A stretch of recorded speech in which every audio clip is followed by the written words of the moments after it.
For my first joke, I'm actually going to stand up here and try to put on a stand-up show. I thought, well, why not help out a good cause? But as usual, that probably will backfire. I honestly, you guys might think that's funny, but I have absolutely no idea what I'm doing up here. So I kind of thought about, well, what should I talk about? What kind of jokes would be funny? What kind of things can I express or share with everybody? And the first thought, as normally happens, was, why not talk about farts? Because in all honesty, no matter how old you are, and seriously, I think this might be something that's inbred in our DNA. It's something that maybe Martians or something, depending on where that came from, kind of programmed into our psyche that the sound of vibrations coming out of our rear end would be a hilarious joke. No matter what, I mean, seriously, you can be at your own grandmother's funeral, holding the casket, walking by, and somebody can let out a little squeaker, and everybody in the room is going to come to tears.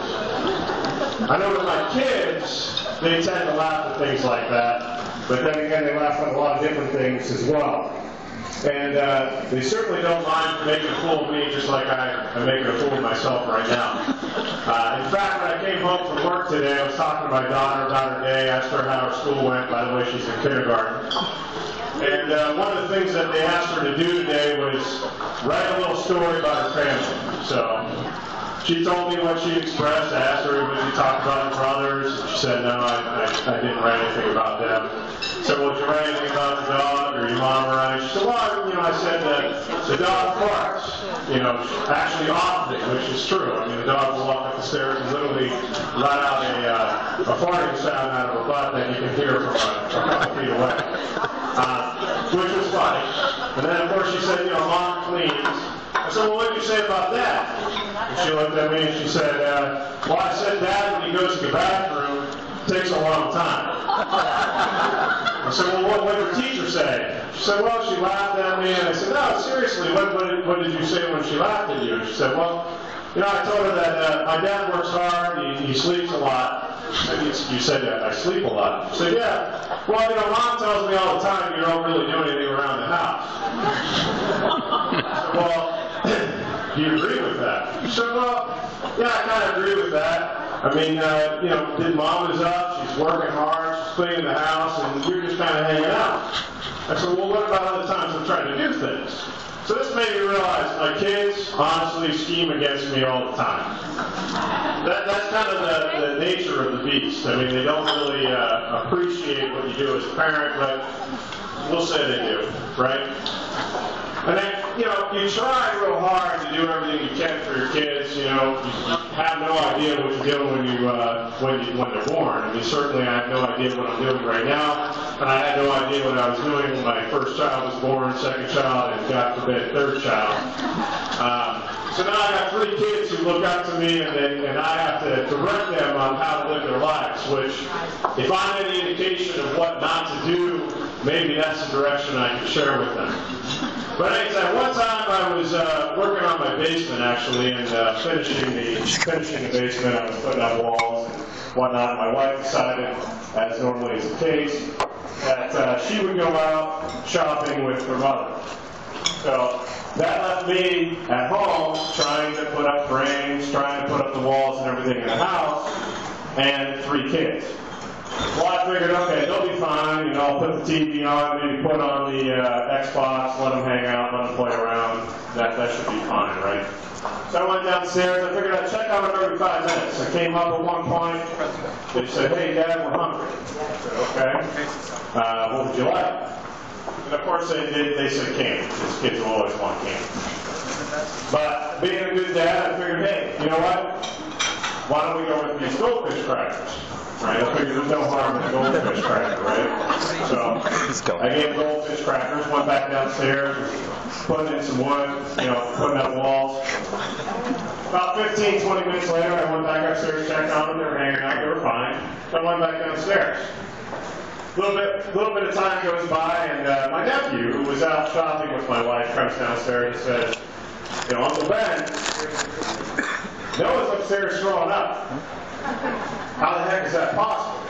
So I go upstairs and there's vomit on the floor, there's vomit up the wall, there's vomit into the bathroom, and I hear my mother-in-law out in the car going, "Were they even being watched?" So, you know, trying to do the right thing, and of course, once again, I'm in trouble for it. So I did a little investigation. I asked each of them, I said, well, what were you guys doing? I mean, you were eating goldfish. There shouldn't have been any issue, right? Come to find out that my one son, my oldest son, and my niece, who were in the house, decided to play a little bit of, what's that game that was on the show? I haven't watched it, but Fear Factor. With my one son, who at the time was about 4 or 5 years old, and they were taking goldfish, literally swiping them down his butt crack and challenging each other. So what do you do in that situation but laugh, right? So I'm laughing about it, and I asked him, I said, well, what happened? And my niece said, well, Noah threw up. So I asked Caleb, who was the one that was willingly taking that, credit card up to butt crack with the goldfish. What happened? He said, well, they, real straightforward, said, well, they swiped the goldfish on my butt crack, Dad, and they ate it. He said, and Noah threw up, so I think that means he lost. Of course, at the time, he was being 5 years old, he really wasn't a good wiper, so I'm sure that was.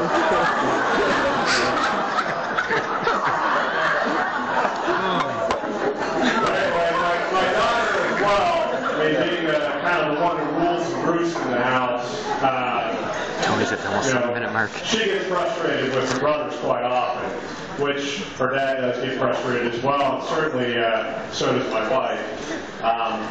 But I don't know if this is normal or not, but going back to the fact that I have no idea what I'm doing, both on this stage as well as a parent. But, Scott was just talking about Lent, and last year, and you can tell me if this is normal, my daughter decided to say, well, she was going to give up for Lent. My kids go to a Catholic school, and these are things that they take care of, right? And a lot of kids give up things like chocolate, maybe pop, although I can't stand that word, by the way. I grew up in Northern Virginia. To me, it's soda. It's not pop, but people around here call it pop. Apparently, that's going to cause booze. But anyway, things like that. Well, my daughter decided she was going to give up cursing. My daughter, is 3 years old. So she tells her teacher, you know what? I'm going to give up cursing for Lent. The first thing that happened, though, about 2 weeks into Lent, which is 4,100 days, I don't actually know, it's quite often, or quite long. Why not? Is my older son broke a door right underneath our TV. And the first thing she looked at him and said is, oh, shit. What do you say as a parent when a kid uses a term like that appropriately? Right? Because, honestly, the first thought in my head was, oh, shit, close that door. And here's my daughter, 3 or 4 years old at the time, saying the exact same thing that was coming to my mind. Now, of course, there's other times that your kids say things and you realize, I don't know if they're thinking the same thing I am or not.